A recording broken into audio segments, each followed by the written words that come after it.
Tu mets au niveau du PC. C'est OK. Très bien. Bonsoir à tous. Le lancement de l'enregistrement est fait, je pense. Excellent. Donc, bonsoir à tous. Oui, recording in Bienvenue. progress. Excellent. Bonsoir à tous en cette soirée du dimanche 30 juin. D'habitude, on fait toujours le lundi. Ce soir, exceptionnellement, pour faire style saison 2023-2024, donc dernier jour du mois de juin. Donc, on a préféré l'avancée d'une journée et clôturer le mois de juin avec cette 11e masterclass dont le thème est l'accompagnement vers l'harmonie entre les parents et les enfants. Je pourrais même rajouter et vice-versa. Voilà. Et donc, c'est un thème qui est très important, je dirais même surtout à notre époque. Voilà. C'est un thème qui a plusieurs volets. Il faut savoir qu'il y a le volet neuroexistentiel dans cette thématique, le volet neuroémotionnel et bien entendu le volet transgénérationnel. Alors, ce que je voulais aujourd'hui aborder au-delà de ce qui se fait classiquement à propos de toutes les visions, disons de la philosophie ou bien de la psychanalyse de la famille. Et d'ailleurs, même le choix du 30 juin, je l'ai fait exprès, c'est pour parler un petit peu de la fin de l'année scolaire, du début des vacances et quelque part la relation également des parents avec leurs enfants par rapport aux résultats scolaires, par rapport au cycle des saisons et pendant la période également des vacances. Donc, la promixi- proximité et ça m'échappe. Donc, voilà. Donc, Promiscuité. voilà, promiscuité durant les vacances au niveau des relations familiales qui peuvent être parfois agréables, qui peuvent être parfois tendues. Mais au-delà de ces éléments, on va aborder d'abord certains concepts et certaines visions. Bon, je rappelle que quand je donne une thèse, je confirmerai volontiers moi-même l'antithèse de ce que je dis. Et il faut être dans cette dynamique de réflexion par rapport à ce que je vais partager. Donc, ce qui est logique, c'est que je vais partager ce que, dans une dynamique dont vous n'avez pas l'habitude euh, de partager. Et donc, que vous pouvez appeler antithèse, mais moi, je l'appellerai thèse et je donnerai des preuves dans ce sens. Et je vous expliquerai pourquoi il faut raisonner ainsi. C'est pour avoir une vision différente de la vision quotidienne. Alors, contrairement à ce qu'on pense, à ce qu'on le raisonnement classique. Par exemple, un couple marié, on leur pose la question, est-ce que vous désirez avoir des enfants? Personnellement, moi, je dirais le contraire. Est-ce que des enfants vont vous désirer dans le futur ou dans le présent? Donc, quelque part, imaginez que les enfants choisissent leurs parents permet de comprendre beaucoup de choses dans la relation enfant-parent et parent-enfant. Il faut savoir que également, est-ce que c'est un des spermatozoïdes qui va féconder un ovule ou bien c'est l'ovule qui va faire une préférence pour un spermatozoïde donné. Et dans cette dynamique, il faut raisonner tel quel. Bon, bien sûr, en étant dans une philosophie des textes monothéistes, donc que ce soit la Torah, la Bible ou le Coran, donc le divin, Dieu a créé Adam d'argile et donc quelque part de silice également. خُلِقَ مِن طِينٍ. Et quelque part, l'homme est ancré à la terre par cette création. Ève a été créée d'une côte d'Adam, d'où ce besoin de câlin qui caractérise la relation dans le couple pour la femme à l'égard de l'homme. Et donc, quand il y a un câlin, il y a un chuchotement, il y a des paroles qui vont être dites à basse voix dans l'oreille. Et cet échange est un binôme au câlin quelque part. Et finalement, l'homme, en tant qu'homme, a besoin de la vie de la femme pour s'ancrer dans la terre. Et il faut savoir que quelque part, le passage d'Adam et Ève au paradis était un passage pour vivre le souvenir du futur, pour impacter qualitativement le présent. Pourquoi? Parce que Adam a été créé pour être sur terre. وإذ قال ربك للملائكة إني خالق في الأرض خليفة. Donc, Dieu a créé sur terre alors, khalifa, bon, c'est un terme qui est facile et difficile de traduire quelque part parce que ça peut être représentant, ça peut être l'élu, ça peut être le guide, ça peut être celui qui apporte la bonne action et la bonne parole sur terre. Donc, Adam est chargé de cette mission. Et donc, quelque part, que Ève a chuchoté à Adam que la pomme est intéressante hein, à goûter pour vivre l'éternité, c'est quelque part pour nous montrer et nous mettre en une relation avec Satan qui peut être une entité à part entière ou la part de Satan dans chaque être humain. Et donc finalement, la différence entre un être humain et Satan, c'est que dans les deux cas, ils ont fauté. Et quelque part, le premier apprentissage, avant même de descendre sur Terre, c'est que fauter est naturel. D'accord? Donc, on est être humain, donc je n'ai pas pu prononcer la promiscuité. Donc, je suis un être humain. Donc, si on prononce tout, on est une intelligence artificielle et ce n'est pas normal. Voilà. Donc, dans cette dynamique, la différence entre Adam et Satan, Stéphane. Donc, c'était que les deux ont fauté, mais Adam a reconnu sa faute, a demandé pardon et a été humble et en gratitude à l'égard du vis-à-vis du divin. Par contre, Satan, sa réaction était l'orgueil. Donc, être dans l'orgueil, c'est avoir une part de Satan en soi et ne pas reconnaître sa faute également, mais également essayer d'être en posture d'une personne qui va justifier son erreur et quelque part être entre guillemets, une éternelle victime, mais en même temps un manipulateur pour rester dans cette dynamique.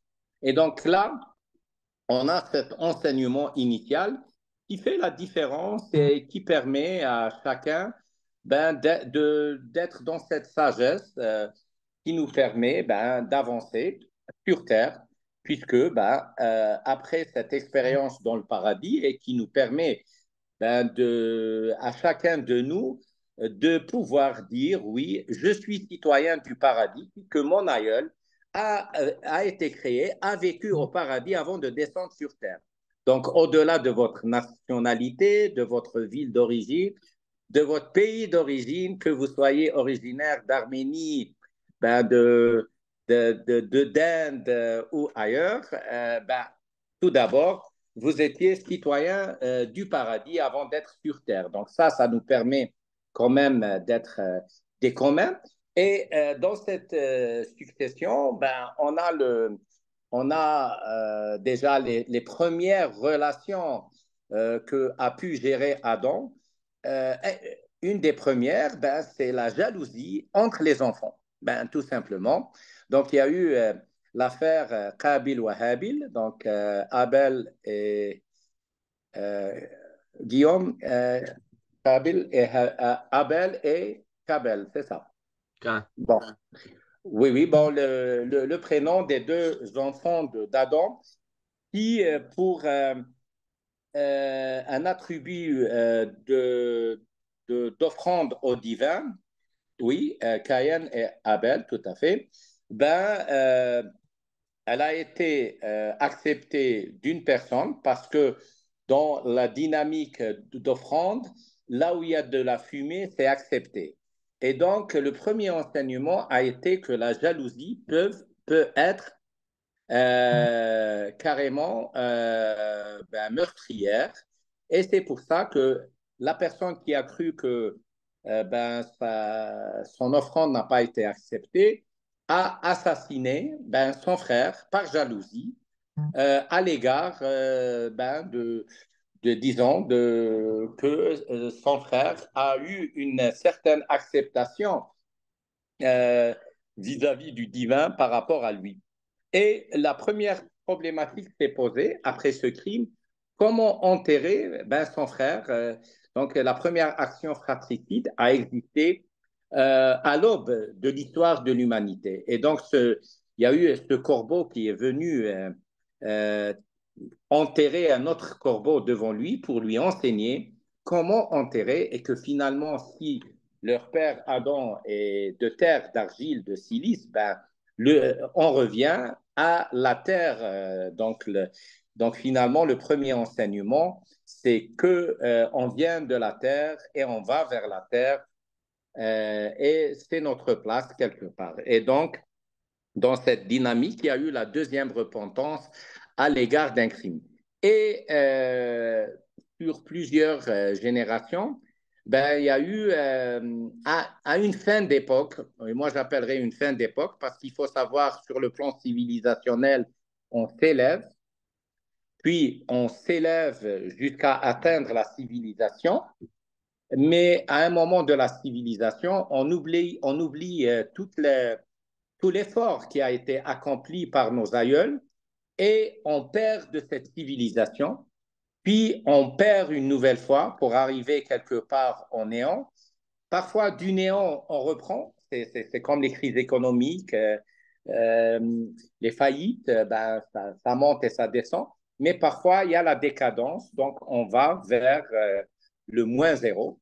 Et dans l'époque de Noé, Sidna Nuh, alayhi salam, donc il y a eu cette volonté divine ben, qu'il y ait le déluge. Pourquoi? Pour apprendre à l'humanité qu'à un moment de la vie, on peut décider d'un nouveau départ. Et donc, décider d'un nouveau départ permet ben, de rebondir dans sa propre vie. Et donc, finalement, deuxième enseignement, on est des citoyens du paradis, oui. On est des descendants d'Adam et Ève, oui, également. Mais on est également des rescapés du déluge et donc des descendants de Noé. Et donc, à partir de cette descendance, avec tous les enfants qu'il a eus, Sam, Ham et bien d'autres, ben, plusieurs peuples ben, ont progressé. Et ben, donc, c'est des frères à l'origine.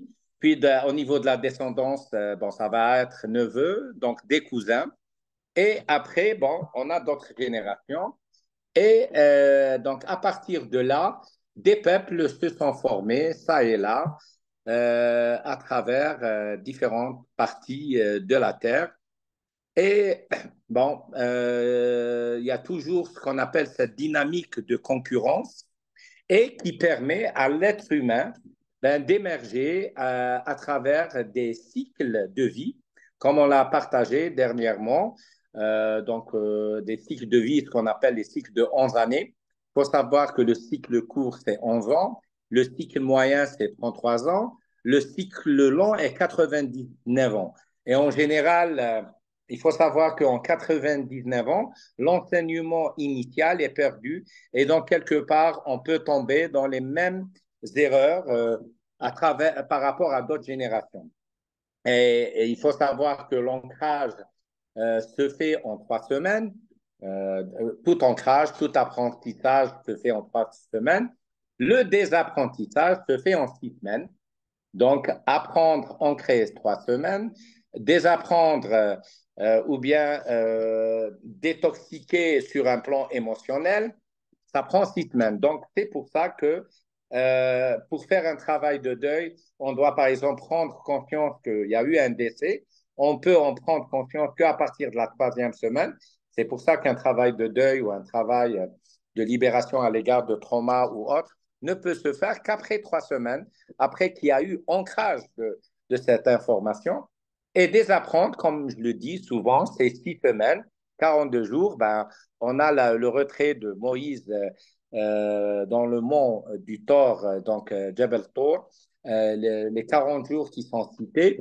Et là où il peut y avoir divergence, où le Samiri, le Samaritain, bon, a créé le veau, et donc quelque part, il y a eu cette déperdition à l'égard des élèves de Moïse. Hein, et finalement, l'enseignement, c'est que quel que soit l'enseignement que vous allez apporter, vous ne serez jamais le garant que tout le monde va suivre ce message. Donc, quelque part, la sagesse de ce message, c'est que on partage l'information, mais on ne cherche pas à convaincre et on laisse venir. Parce que, ô combien vous pouvez être prophète, c'est pas tout le monde qui va vous suivre. Et il suffit d'un retrait de 6 semaines pour qu'il y ait des trahisons, des retournements des situations qui sont communes à tous les prophètes. Et on a même certains prophètes comme Ben-Nun, Sidney Yusha, Joshua, où carrément à une époque, personne ne l'a suivi. Et quand il a accepté que personne ne le suit, il y a eu cette donc, à un moment où Danouni, donc Joshua, a décidé en colère de quitter son peuple, bon, il a été happé par un veau marin. Bon, il faut savoir qu'il y a une plage à côté de Tlemcen qui s'appelle Sidna Yosha, donc la plage Yoshua, où est enterré le prophète Yoshua. Bon, certains vont dire non, c'est plutôt au Moyen-Orient. Bon, le Moyen-Orient veut tout prendre. On a le droit quand même de s'accaparer en Méditerranée de Joshua. C'est pas grave. Mais il faut savoir qu'il y a un passage pour les veaux marins. Younes, oui, Jonas et Yusha. Parce que Younes est le père de Joshua. Et les deux, ce qui est sûr, c'est que Younes, alayhi salam, dans le processus de Moïse avec Al-Khidr, l'homme sage, le jeune enfant qui était avec eux était donc Zennouni, ce futur prophète qui a été happé par un veau marin. Il faut savoir que dans cette plage, il y a un lieu où les veaux marins viennent mettre bas leur progéniture et donc l'histoire se répète en ce lieu. Mais finalement, ce qui est le plus important, ce n'est pas le lieu de l'enterrement, et de Jonas ou Joshua a eu le mérite de convertir son peuple, c'est qu'à un moment où il a cru que personne ne va le suivre, où il s'est retiré, où il a été happé, et puis il est revenu parce que ce veau marin a permis la survie à Joshua, donc plutôt à Jonas, et par la suite, Joshua a pu vérifier que le message prophétique a été suivi par tout le peuple. Donc, à un moment où on croit qu'on n'a pas fait comme il se doit, c'est là où on est gratifié par le retour. Et parfois, quand on croit qu'on était parfait, c'est là où on est parfois sidéré de soit de l'ingratitude, soit d'une certaine manière d'avoir un retour quelque part qui est dans le déni ou bien dans la négation. Et donc, tout ceci est un enseignement qui permet d'apprendre. Et on a l'exemple également de Jacob et son fils Joseph, donc Sidna Yacoub alayhi salam et Sidna Yusuf alayhi salam. Euh, Jacob aimait son fils Joseph et il l'aimait tellement qu'ils avaient une relation amicale. Ça lui a valu une jalousie de ses frères. Donc finalement, une jalousie dans une famille est naturelle dans le commun des humains et également naturel, même dans les familles de prophètes. Donc, on ne peut pas être plus prophète que le prophète. Et donc, apprendre à vivre les problématiques familiales va nous permettre d'avoir cette sagesse, de les accepter, de les accueillir, et que quelque part, si dans la zakat, on est invité à faire l'aumône de 2,5% de notre argent par an bien acquis, parce que quelque part, à tout moment, il y a 2,5% mal acquis quelque part, parce qu'on est lunatique, on somnole, et même si c'est bien acquis, ce n'est pas le 100% qui nous caractérise. Donc, quelque part, 97% et demi est toujours ce qui est réellement impactant de notre part. Et on a toujours ces 2,5% de moments que nous assumons pas totalement. C'est logique parce qu'on est des êtres humains. On ne peut pas être vigilant à tout moment. Bon, bien qu'il existe d'autres types de zakat, donc d'aumône, par exemple 5% pour les arbres fruitiers et autres quand l'agriculture par la pluie, ou bien, non, par l'arrosage, et 10% si c'est par la pluie. Donc, vous voyez que quelque part, s'il y a ces parts, c'est qu'on doit accepter que dans notre propre famille, on a 2,5 à 10% de moments où ça ne va pas, ou bien 2,5% de personnes à 10% qui ne correspondent pas à nos valeurs. Donc, ça fait une famille équilibrée. Donc, quand il y a une brebis galeuse, c'est une famille normale. Quand tout est parfait, ça peut être anormal. Donc, c'est dans cette dynamique d'accepter qu'il peut y avoir quelque part des divergences, des personnes qui sont différentes. C'est là où on est réellement dans la norme quelque part qui fait que ça peut être parfait à une époque, mais ça peut ne pas être parfait à une autre époque. Donc, dans ce qui est quelque part la part des choses, ça peut être par la part des personnes ou la part d'époque. Donc, on peut avoir des époques faciles, puis des époques, des périodes difficiles. On peut avoir l'harmonie totale à un moment, comme on peut ne pas l'avoir à un autre moment, ou bien on peut être en accord totalement et tout le monde à un moment, mais comme il peut y avoir une partie de la famille ou du groupe ou bien qui ne sont pas d'accord à un moment. Donc, ceci, c'est quelque part des versets divins, ayatullahi. C'est des éléments qui sont naturels et qui permettent de faire de l'être humain un être qui va rebondir, qui essaye à chaque moment d'évoluer dans cette dynamique. Et dans cette relation donc parent-enfant, il faut savoir que il existe des traumatismes, mais on va essayer un petit peu de démystifier toutes les thèses philosophiques ou bien de psychanalyse, surtout un petit peu l'école de Fred, donc qui a pris beaucoup de temps, disons à un moment, et qu'il est temps un petit peu de défaire quelque part parce que il faut pas être dans une dynamique du tout trauma et que tout enfant est traumatisé parce que la vérité n'est réelle que dans la sémantique qu'on utilise. Si on est dans cette thèse et on y croit, ça devient une réalité. Mais si on apprend à désapprendre et surtout on apprend à reconnaître que le subconscient est là pour ancrer les traumas, on pourra, par le souvenir du plaisir, avoir ce moment de bonheur et apprendre à faire projeter la personne vers ses souvenirs du plaisir et surtout apprécier l'instant présent pour être dans cette dynamique du bonheur. Bon, bien que le premier trauma, le premier organe amputé, c'est le placenta à l'accouchement et quelque part, faut savoir que théoriquement, il doit être enterré près de l'arbre. À une époque, on appelait l'arbre de vie, l'arbre divin. C'est l'arbre familial où sont enterrés les placentas pour permettre l'ancrage au sol par rapport au territoire.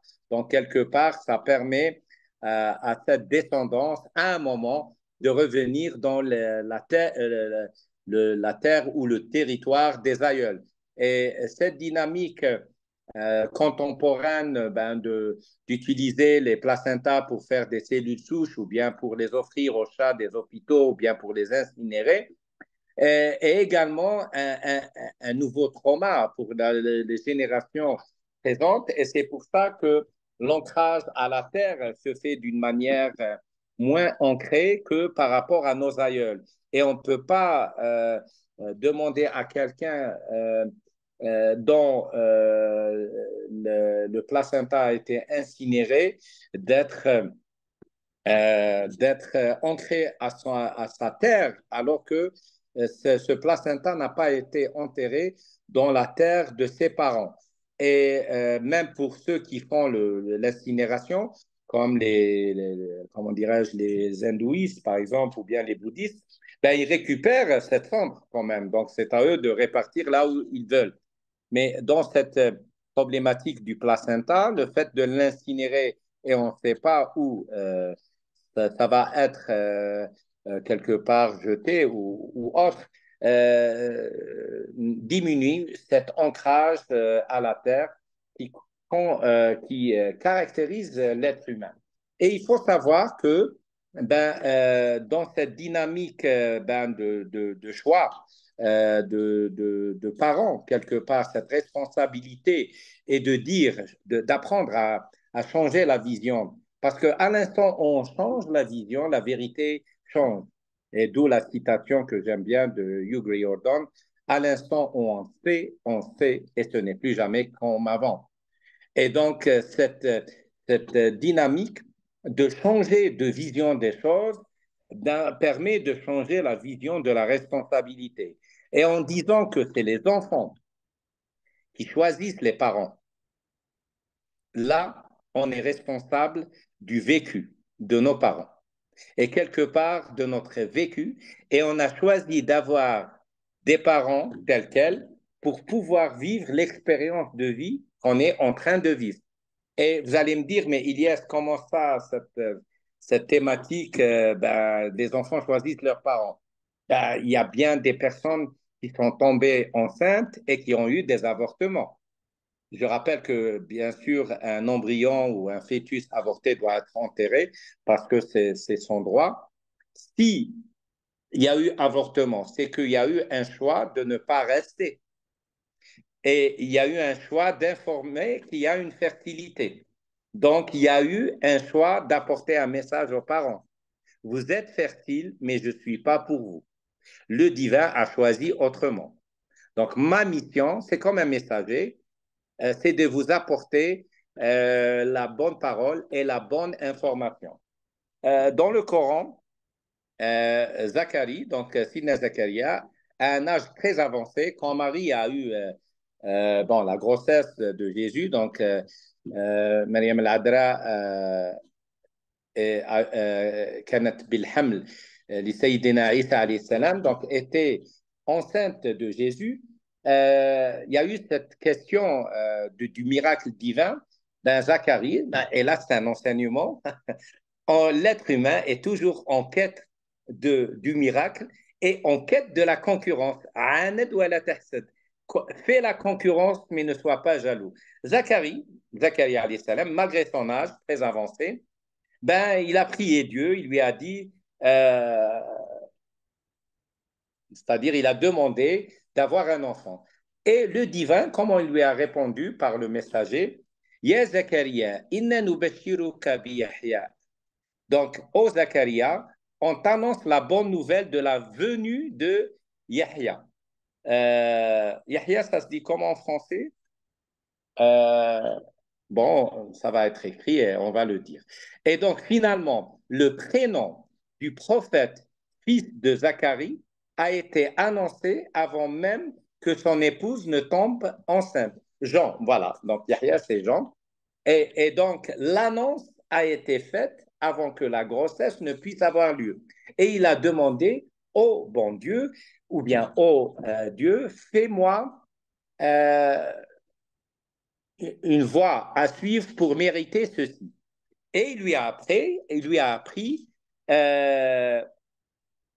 de jeûner 3 jours à l'égard de la parole, mais également le jeûne. Donc, quelque part, la thérapie du jeûne a été enseignée à Zacharie, mais le jeûne de la parole, beaucoup de personnes, par exemple, parfois, quand j'échange avec eux, ils me disent, oh docteur, Jean-Baptiste, oui, oui, Yahya, c'est Jean-Baptiste, voilà. Et ils me disent, docteur, je suis en train de faire un jeûne de la parole sur 3 jours. Est-ce que j'ai le droit d'écrire, par exemple? Et bon, ça va inspirer pour faire la recherche dans ce sens. Et il faut savoir que même quand vous faites une prière, quelle que soit votre religion, il y a une obligation d'annoncer à quelqu'un qu'il y a un danger ou bien de lui ouvrir la porte ou bien voilà. Donc, même si on est en prière, euh, parler, ça veut dire débattre. Et débattre, bah, il y a la fameuse thématique, c'est le débat byzantin, c'est-à-dire essayer de convaincre. Et donc, finalement, le jeûne de la parole, c'est pas ne pas parler carrément, et, ben, et vous allez être considéré comme bizarre.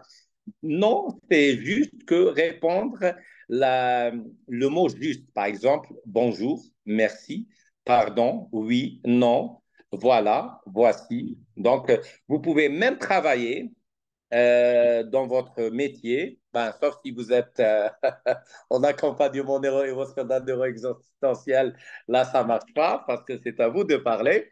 Mais dans le quotidien, vous pouvez saluer, vous pouvez, mais ne pas parler, c'est-à-dire ne pas débattre. Et là, on a un autre enseignement, c'est que parfois, quand la personne est en colère, il ne faut pas la débattre, il faut pas débattre avec elle.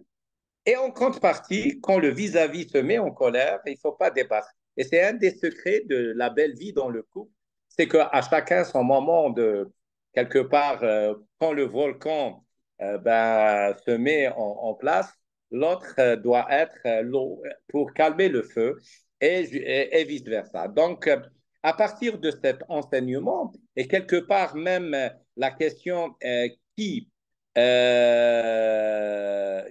va être le dernier être sur Terre, bah, dans les textes, bon, déjà à l'égard de la religion musulmane, donc Gabriel est responsable des âmes. Alors, et en prenant la dernière âme et l'âme des anges, ben, il va prendre sa propre âme. Et là sera l'autre temps, donc la fin des temps, mais le début d'une autre époque, telle de l'au-delà. Donc finalement, le soi authentique, comme on a dit, il est éternel dans l'au-delà, mais le moi social est limité à une époque. Et donc, si on prend en considération, et dans tous les textes dans le Coran, quand on parle du paradis ou de l'enfer, ce qui est utilisé, c'est le passé. On parle dans le Coran, à chaque fois que est cité le jour du jugement dernier, le paradis ou l'enfer, c'est cité au passé. Et donc, c'est comme si ça a déjà eu lieu. Et donc, finalement, puisque ça a déjà eu lieu, donc le plus important, c'est de vivre l'instant présent à chaque moment dans sa vie. Et si ça a déjà eu lieu, donc le premier à prendre en considération est le dernier à vivre sur cette terre. Et de là, on va aller en crescendo vers le premier, donc Sidna Nuh alayhi salam, Noé, puis vers Adam et Ève. Et vous voyez, en Adam et Ève, il y a eu Caïn et Abel, mais avec Noé, il y a eu son fils qui ne l'a pas suivi. Pourtant, il l'a invité à le rejoindre dans l'arche. Il lui a dit, ben, je vais me réfugier au sommet d'une colline, ça va me permettre de me protéger du déluge. Mais finalement, il a été happé par les vagues. Et donc, finalement, votre propre fils, autant tous les couples d'animaux, même de reptiles ou d'autres, ou bien d'êtres humains vous ont suivi, votre fils peut ne pas vous suivre. Et on a l'exemple de Noé.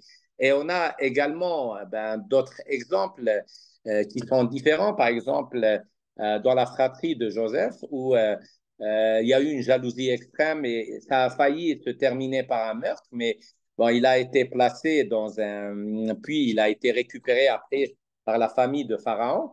Mais l'enseignement, c'est que vous ne pouvez pas avoir l'idéal. L'idéal, c'est de laisser le divin prendre en charge cette dynamique. Et quelque part, donc, dans la relation parent-enfant, donc dans votre responsabilité de parent, c'est votre mission, c'est de faire ce que vous devez faire sans attendre, un, ni la reconnaissance, deux, ni dire que vous avez été parfait, parce qu'à l'instant où vous allez dire que vous avez été parfait, ce jour-là, vous allez avoir une remarque qui va vous remettre à la case de départ pour vous faire rendre compte que ben, tout ce que vous avez fait ne concerne pas l'idéal de votre vis-à-vis et vous serez déçu. C'est pour ça que le sauveur sera toujours persécuté, parce que si vous n'êtes pas dans la dynamique du sauveur, vous apportez l'outil et c'est à votre enfant, ou bien même dans le cadre des élèves, c'est la même chose. D'ailleurs, dans la Torah, il est dit que un enseignant n'est jamais jaloux ni de ses enfants, ni de ses élèves parce qu'il cherche toujours à ce qu'il soit meilleur que lui.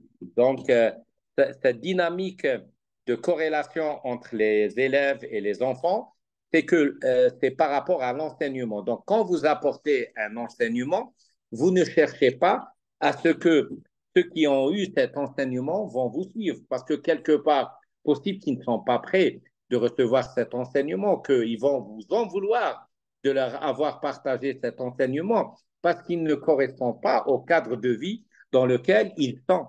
Ils n'ont pas envie d'être dans cet idéal que vous avez partagé. Donc, vous avez cette dynamique. Et donc, c'est le fait de faire ce que vous avez à faire. Ne cherchez pas la perfection et ne cherchez pas le retour. Et à l'instant où on ne cherche pas le retour, c'est là où le retour ben, est obtenu quelque part, parce que vous n'êtes pas dans l'attente. Et par exemple, dans la relation entre parents et enfants, il faut savoir qu'il n'existe aucune relation sans contrepartie. Là, ça va vous étonner un petit peu. Chacun cherche son compte. Quelque part, vous avez envie d'être et de paraître grâce aux résultats, par exemple, de vos enfants, à la réussite de vos enfants. Ça arrive souvent. Et c'est pour ça que un des éléments importants dans l'accompagnement de vos enfants et surtout pour éviter tous les traumas qui peuvent survenir, c'est de les récompenser uniquement dans les échecs. Parce que vous ne pouvez pas après, quelque part, dire pourquoi mes enfants ne se confient pas à moi, ou bien ne confient pas tel harcèlement, ou bien tel attouchement ou autre, alors que vous n'êtes même pas digne pour le partage d'une mauvaise note, voire d'une note normale, 10 sur 20. Certains vont crier au scandale. Pourquoi? Parce que bon, c'est toujours 16 sur 20. Et pourtant, il y a des moments où la personne elle est en crise existentielle, elle a son cycle menstruel ou bien sa crise d'adolescence, il ne va pas avoir la bonne note. Donc, récompenser un échec est une priorité pour permettre de lever l'obligation du résultat chez les enfants. Et tout doit être dans cette dynamique à tout moment, à toute époque. Et récompenser une réussite, c'est quelque part c'est quelque part prendre possession de la réussite de votre enfant. Bah, vous connaissez bien cette dame qui appelle ben, ses sœurs ou bien ses belles-sœurs pour leur dire, ah, si vous savez mon éducation, ma fille ou mon fils, voilà, il a eu telle moyenne. Donc, oui, bon, c'est licite, c'est humain, mais c'est une manière ben, de s'accaparer et de prendre sa vengeance sur la société grâce aux notes de ses propres enfants. Donc, quelque part, c'est une problématique. Le, le mérite doit revenir à l'enfant lui-même dans sa réussite scolaire. Et un autre détail très important, et c'est pour ça que j'ai choisi ben, de faire cette conférence un 30 juin, c'est l'orientation scolaire. Par exemple, quand vous avez le brevet, après, vous pouvez faire sciences, maths ou littéraire dans le lycée. Quand vous avez le bac, bientôt les résultats, c'est là où vous avez votre choix universitaire, voire après le choix professionnel.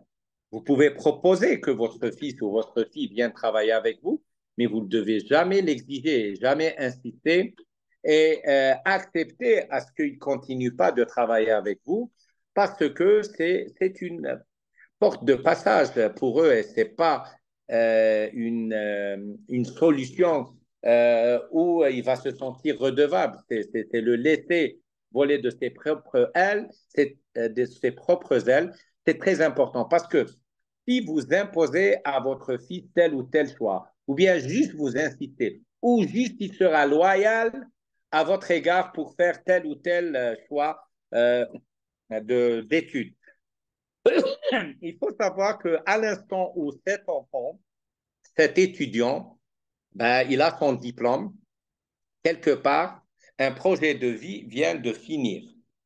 Et obligatoirement, 7 à 9 mois après l'acquisition de ce diplôme, cette personne va tomber malade si elle ne va pas rebondir dans sa vie. Alors, je vais vous dire pourquoi.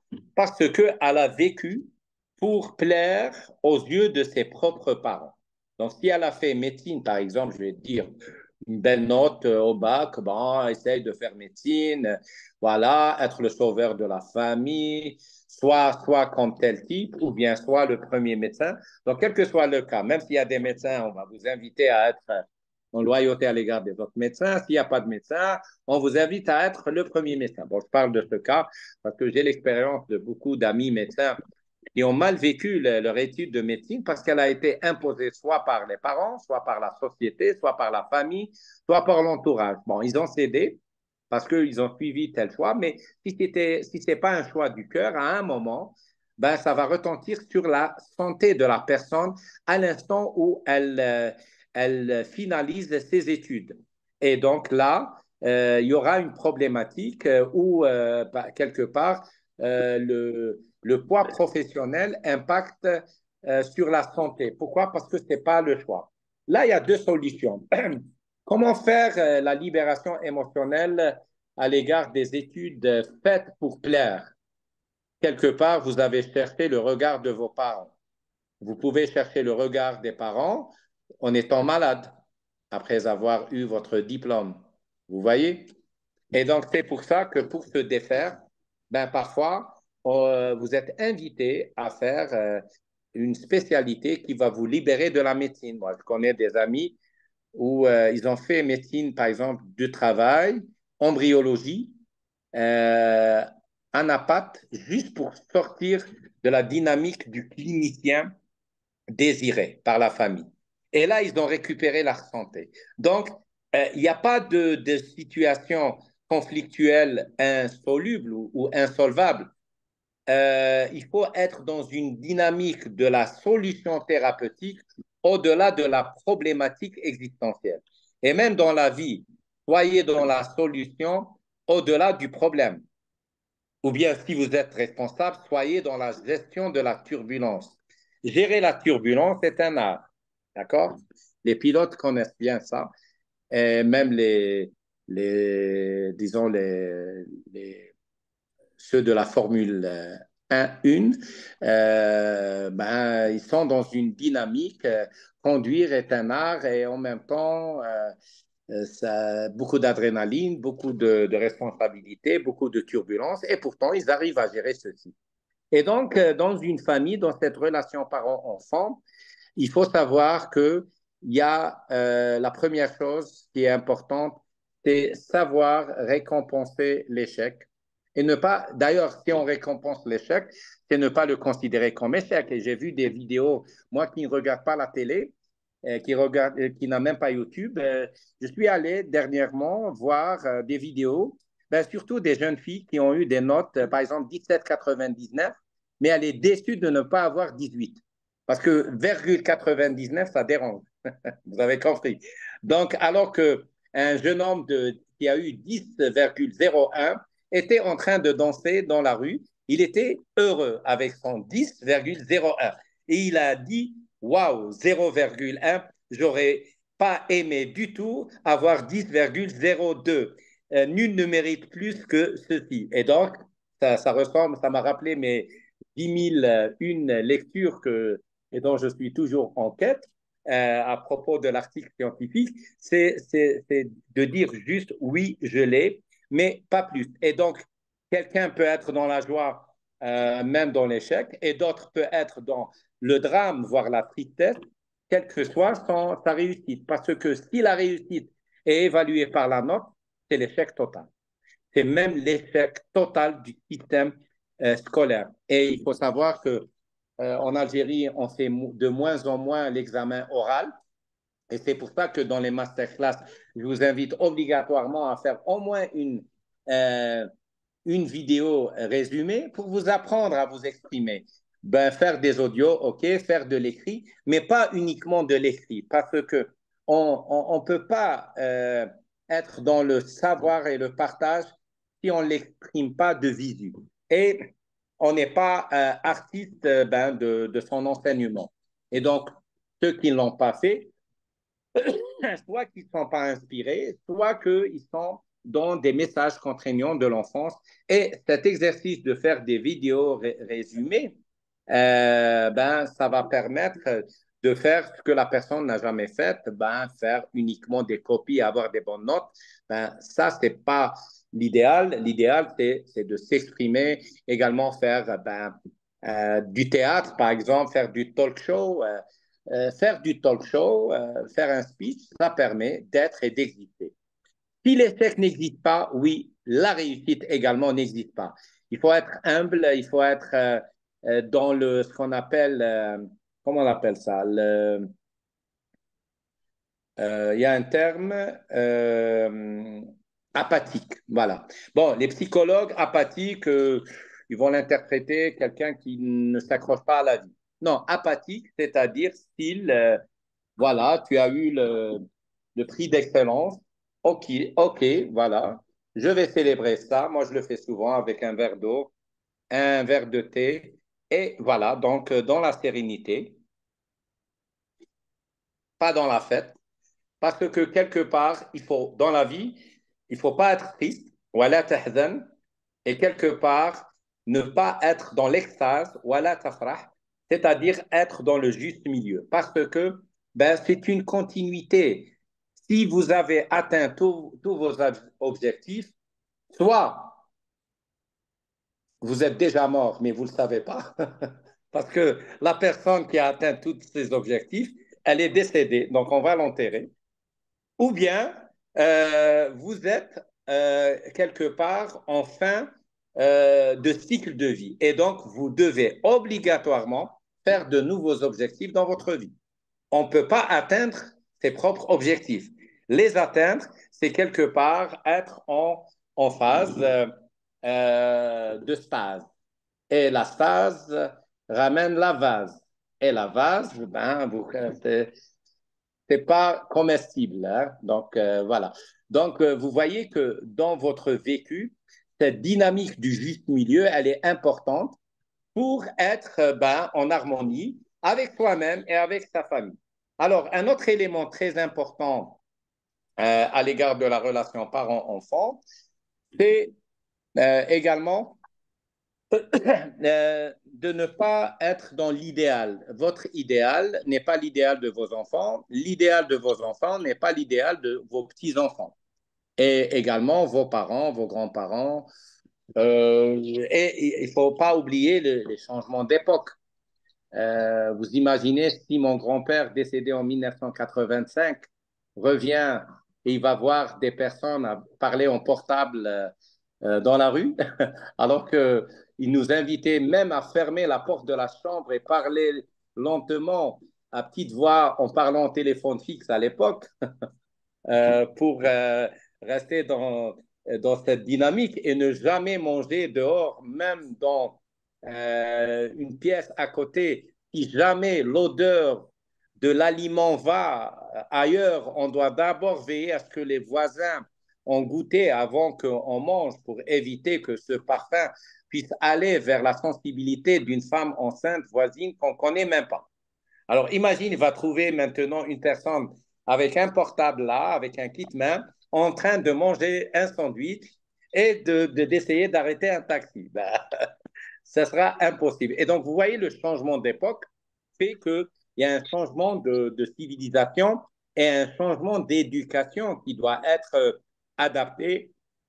Et ben, voilà, donc il y a cette dynamique. Et d'ailleurs, Ali ibn Abi Talib, euh, le cousin et le gendre du prophète, Ali ibn Abi Talib, karamallahu wajhahu, il a dit que pour chaque génération, il faut une éducation spéciale. On ne peut pas faire copie-coller de l'éducation et donc on doit s'adapter aux générations. Je rappelle que le, de génération en génération, donc une époque et un cycle de vie, j'ai dit c'est 11 ans, 33 ans, c'est le cycle, donc on a dit 11 ans, cycle court, 33 ans, cycle moyen, 99 ans, cycle long. L'Algérie a été colonisée en 1830. Ça a permis d'avoir un bénéfice économique à la France et à ses alliés. Mais comme un cycle ne peut pas durer éternellement, en rajoutant 99 ans, donc on arrive à 1929, il y a eu le crash boursier. Parce que ce que a pu apporter ceci n'est plus valable à une nouvelle génération. Donc, ce qui est valable maintenant, tout ce qui est, par exemple, pétrole, gaz ou autre, qui perdure depuis presque un siècle, ben, il y aura une fin d'époque par rapport à un type d'exploitation. Et donc, par la prise de conscience suite à la crise économique de 1929, il y a eu l'éveil des consciences qui a permis en 33 ans d'avoir une nouvelle génération. 33 ans plus 99 ans, ça fait 132 ans. Donc, il y a eu 1962, l'indépendance de l'Algérie. Si on rajoute l'idéal indépendant 33 autres années, ben, on va arriver à 2025. Donc l'an prochain, on sera à la première phase de 33 ans de cycle moyen qui va nous permettre d'avoir le fruit d'un changement de génération. Bon, je donne cet exemple de l'Algérie parce que quelque part, il faut savoir, et c'est moi qui l'a dit, il y a une part d'algérianité dans chaque citoyen du monde. Parce que l'Algérien résume quelque part le neuro-existentialisme. Donc, toute cette dynamique, quelque part, si vous insistez, vous allez avoir le contraire. Si vous êtes agréable, ben, vous allez avoir le tout. Et donc, dans notre relation à la vie, dans notre relation avec nous-mêmes, si on respecte cette dynamique, ben, ça va vous permettre d'évoluer et d'évaluer différemment votre parcours. Donc, vous voyez que cette dynamique de cycle, elle est importante. Je rappelle que dans le cycle, dans le couple, c'est 6 ans et demi, transfert total de personnalité. 3 ans et 3 mois, c'est au croisement de transfert de personnalité. Et en 13 ans, vous récupérez votre personnalité totalement. Et vous allez vers un nouveau cycle. Pour les enfants, également, il y a des cycles de 6 ans et demi, mode theta, apprentissage par l'exemple. Puis, à l'âge de 6 ans et demi, bon, je dis 6 ans et demi, mais ça peut être avant ou après la scolarisation. Il y a le changement de la respiration qui passe d'une respiration abdominale à une respiration paradoxale. Et là, on passe à une autre phase jusqu'à 13 ans. 13 ans vers 19 ans et demi, c'est un nouveau cycle de 6 ans et demi où il y a la crise d'adolescence, donc cette crise à l'égard des messages contraignants. Et c'est utile que les enfants, ben, il faut, je rappelle un truc, c'est un trauma sexuel qu'une personne découvre que la menstruation, c'est pas un saignement. Donc, vous devez, par exemple, enseigner à 6 ans et demi à vos filles que à partir entre 6 ans et demi, ça dépend, bon, c'est vrai, autour de 9 ans, 13 ans, mais ça dépend si c'est un pays chaud ou froid, ou qu'il y a les menstruations, qu'il y a des trucs, parce que ne pas partager une information peut être en lui-même un trauma. Donc, vous voyez, dans la relation, ne pas parler peut être un trauma. Parler peut être un trauma. Donc, parlez, mais ne cherchez pas à être parfait. Partagez l'information sans inciter. Enseignez par l'exemple. Et de 19 ans et demi à 26 ans, c'est l'âge de la sagesse. À partir de 26 ans, la personne est sage et pourra ben, être dans une nouvelle dynamique, prendre ses responsabilités professionnelles, créer ben, une famille, un couple. Et ça, c'est également très important. Alors, un autre élément très important avant de clôturer quelque part cette notion de la relation vers l'harmonie entre les parents et les enfants, c'est de les laisser le libre arbitre, de partager l'information et d'enseigner exclusivement par l'exemple. Donc, ce que vous faites, votre enfant va le faire, soit Ah, par manière d'essayer d'être, soit par élément de dynamique, parce qu'il faut savoir que l'exemple n'est pas le meilleur moyen d'enseigner, c'est l'unique moyen. Donc, on ne peut pas inviter à faire alors qu'on a toujours fait le contraire ou on est en train de défaire. Donc, vous ne pouvez pas inviter vos enfants à dire la vérité, alors qu'à l'instant, vous venez de les inviter à dire à la personne qui sonne au téléphone ou qui sonne dehors que vous n'êtes pas là, par exemple. Donc, dans cette dynamique de vérité, c'est une vérité qui n'est pas dans une quête de partage du mérite. C'est juste un enseignement par l'exemple.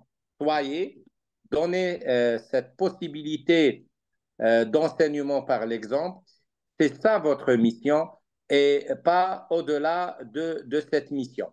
Et donc, en étant dans cette dynamique, ça va permettre d'apporter son enseignement sans obligation de résultat. Comment? En apportant cet exemple et ne pas le citant comme exemple. À l'instant où on cite un exemple comme exemple, il n'est plus un exemple, il devient un dictat. Vous avez compris. Et également, quelque part, à des moments, il faut récupérer son territoire. Je donne un exemple, et même c'est cité dans le Coran, c'est de ne pas laisser ses enfants accéder à la chambre des parents à trois moments. Au moment, avant de dormir, au réveil et le moment de la sieste. C'est quelque part créer l'intimité de l'entité du couple. Il faut savoir, à l'instant où l'enfant est présent, en présence des parents, l'entité du couple disparaît et est remplacée par l'entité familiale. Je vous donne un exemple. Vous êtes en train de discuter avec votre épouse du programme de la journée. L'enfant rentre en courant dans la chambre. Vous allez perdre le fil de la discussion. Pourquoi? Parce que l'entité familiale s'est créée au-delà de l'entité individuelle. Et donc, protéger l'entité du couple à l'égard de l'entité familiale, que ce soit les parents, les beaux-parents, le côté, la famille transverse, donc frères et sœurs, côté transverse, donc belle famille, ou côté enfant, c'est de permettre de créer des territoires pour chaque entité. Donc, chaque entité a sa place, donc l'entité du couple en premier, c'est ça votre responsabilité. Et même dans ce couple, vous n'êtes pas responsable de l'autre et tout ce qui vous irrite dans votre conjoint, c'est des choses qui sont en vous et que vous n'aimez pas. Et comme c'est votre conjoint qui vous le transmet, vous ne l'acceptez pas parce que vous ne l'acceptez pas finalement en vous-même. Donc, changez et votre conjoint va changer, quel que soit le type de conjoint. Parce que tout ce qu'il représente, si c'est au-delà de 3 ans et 3 mois de mise en couple, c'est vous. C'est pas lui. Et donc, vous voyez qu'à un moment, c'est pour ça que beaucoup de personnes ont des expériences de déception. Ils ont eu plusieurs divorces parce qu'ils sont en quête de l'idéal qui n'existe pas, parce qu'ils ne s'aiment pas eux-mêmes. Point à la ligne. À l'instant où ils vont se réconcilier avec eux-mêmes, même l'ex, s'il revient, c'est le meilleur des partis au monde. Vous avez compris. Parce que la personne elle-même a décidé de changer. Et même en étant en couple, en décidant de changer soi-même, vous allez vivre l'idéal. Transmettez ce que vous désirez, vous allez le recevoir. Une belle phrase ramène une belle phrase. Une claque ramène une claque, voire un œil au beurre noir. Et donc, vous voyez que tout est en miroir. Donc, dans l'entité du couple, il y a le miroir. Mais même dans l'entité familiale, il y a le miroir. Pourquoi? Parce que l'exemple n'est pas le meilleur moyen d'enseigner, c'est l'unique moyen. La non-obligation de résultat est la base de la relation dans le couple avec les parents, avec les enfants, et également la délimitation du territoire de chaque entité est une base primordiale pour permettre l'existence de certaines entités.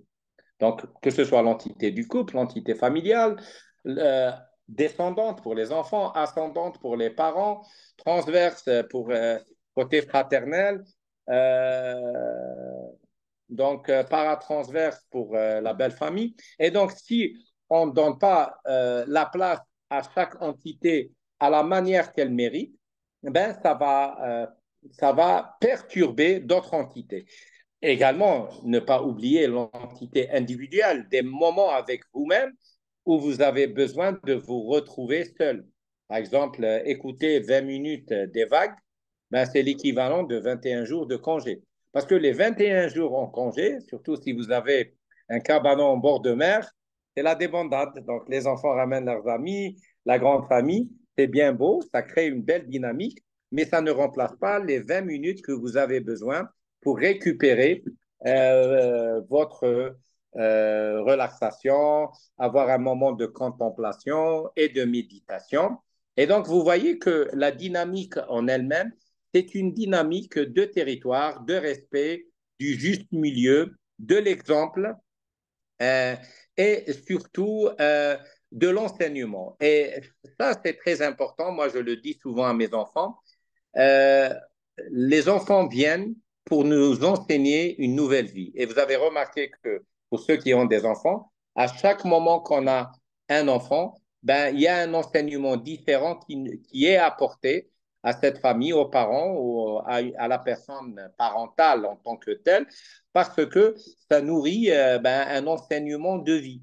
Et donc, alors qu'on pensait que c'est les parents qui vont éduquer les enfants, quelque part, les enfants apportent également les éléments de l'éducation aux parents en leur permettant de changer, de prendre les responsabilités ou le contraire, de perdre leur rôle de responsabilité. Parce que parfois, on est dans une dynamique de faire ou bien dans une dynamique de défaire. Et il faut savoir que l'ignorance à notre époque est un choix.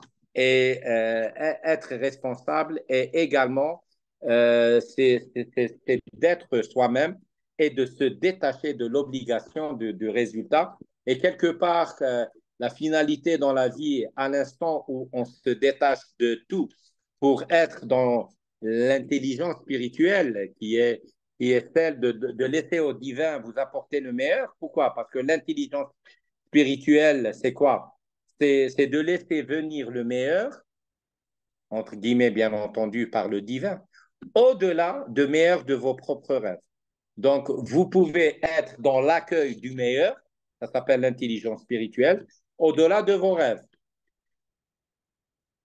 Et l'intelligence émotionnelle, vous la connaissez bien, c'est de pouvoir faire la bonne action au bon moment, au bon endroit avec le bon partenaire. Là, ça se fait tous les 3 secondes. C'est les décisions de vie. Parfois, on est obligé de prendre 20 décisions en 1 minute. Donc, vous voyez que chaque seconde a sa valeur. Hein. L'instant présent, c'est 1 seconde, voire une fraction de seconde. Une décision de vie, c'est moins de 3 secondes.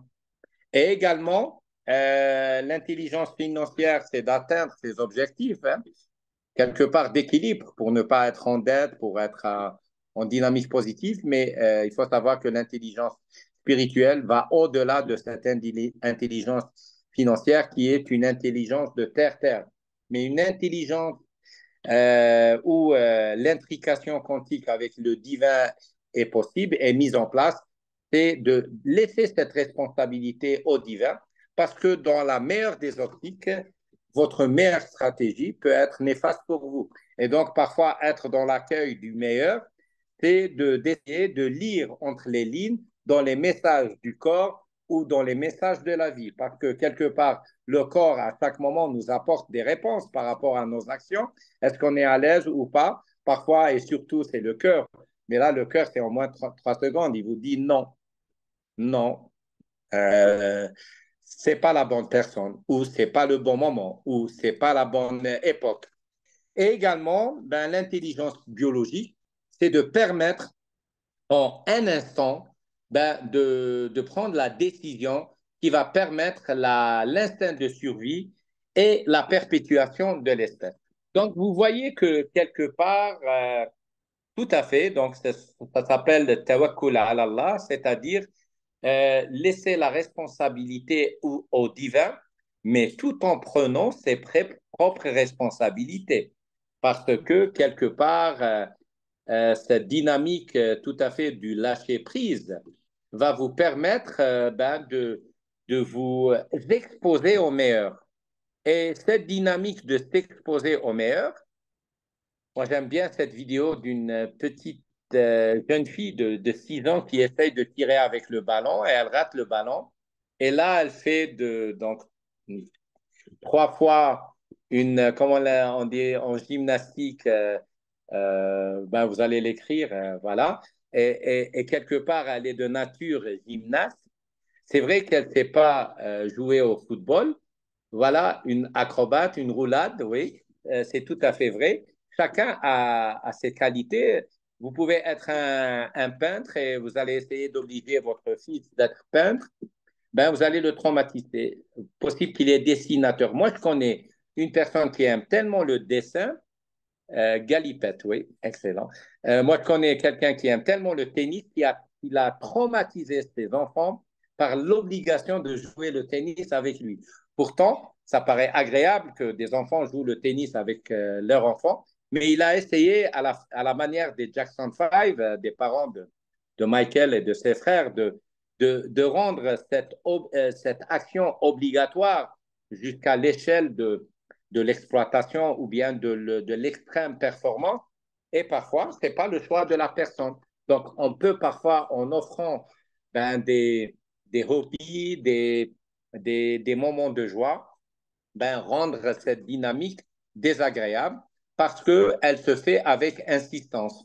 Donc, en résumé, lâcher prise, apprentissage, non-obligation de résultat, le juste milieu, la préservation des territoires et, et également, moi je dirais, l'intelligence spirituelle à sa meilleure place parce que vous ne pouvez pas savoir quel est le meilleur pour vos enfants, quel est le meilleur pour votre entourage, mais surtout, quel est le meilleur pour vous-même.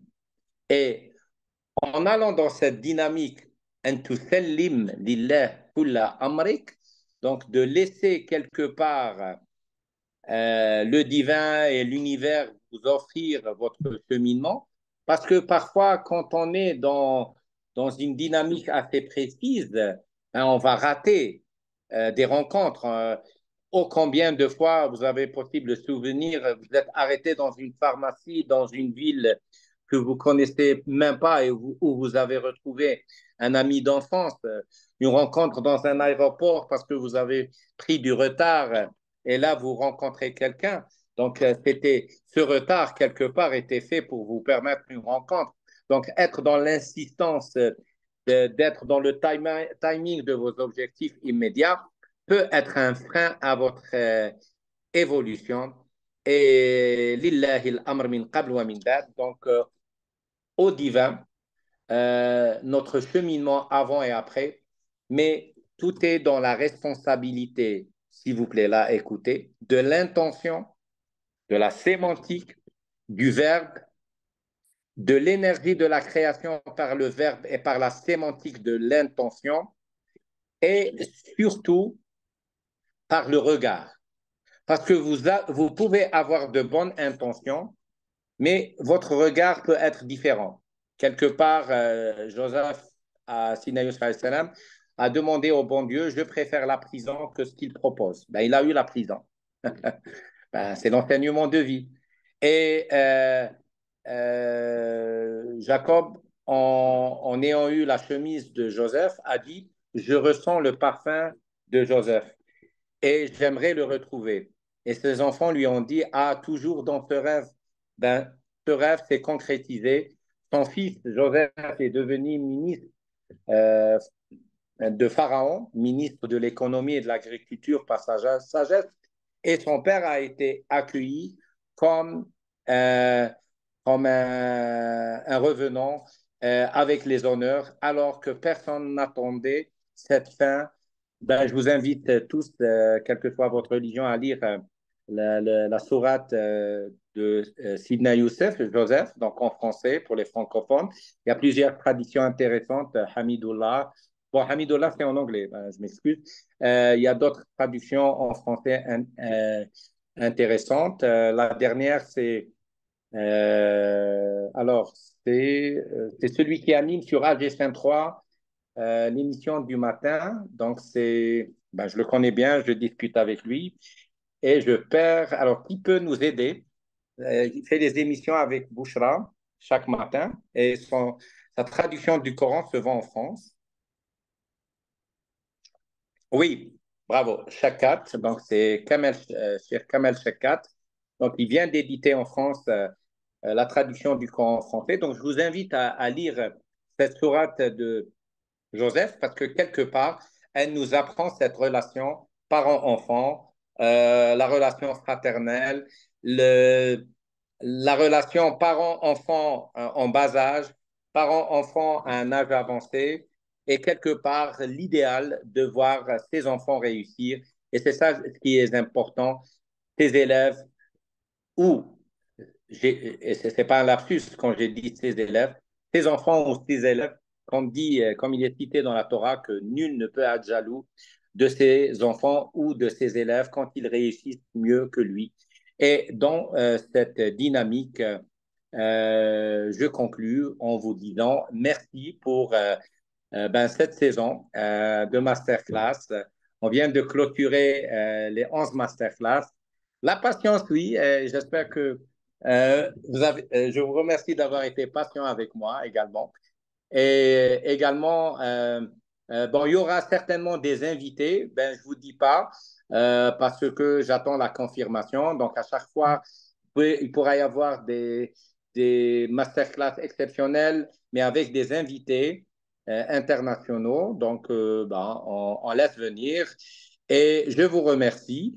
Donc, ben, pour ceux qui sont dans cette dynamique, pas de l'obligation. Donc là, je parle enseignant-élève, dans l'aisance, dans la sérénité, faire des résumés vidéo permet de voir le feedback qui est le vôtre.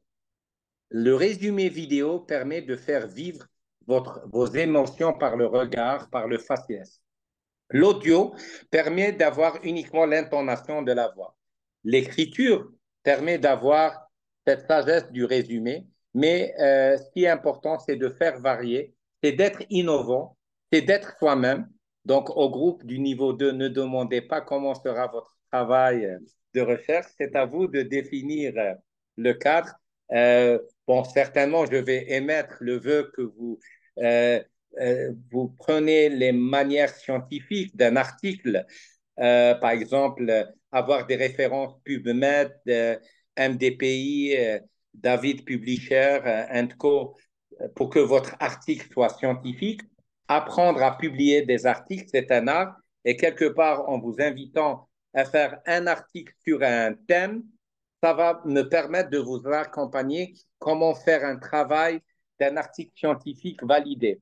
Un travail à 3 au début, à 9 après, 81 après, ben, ça va permettre de, de formater la cité modèle de Platon à Ilyes pour aller vers l'idéal à l'avenir et vous permettre d'être les acteurs du changement qui va s'opérer. Ben, on a dit d'ici 2028, il faut que vous soyez cette élite qui va permettre de faire émerger le meilleur au-delà de toutes les problématiques contemporaines, parce que ce qui nous importe, c'est les solutions et non pas les problématiques. Et je vous remercie.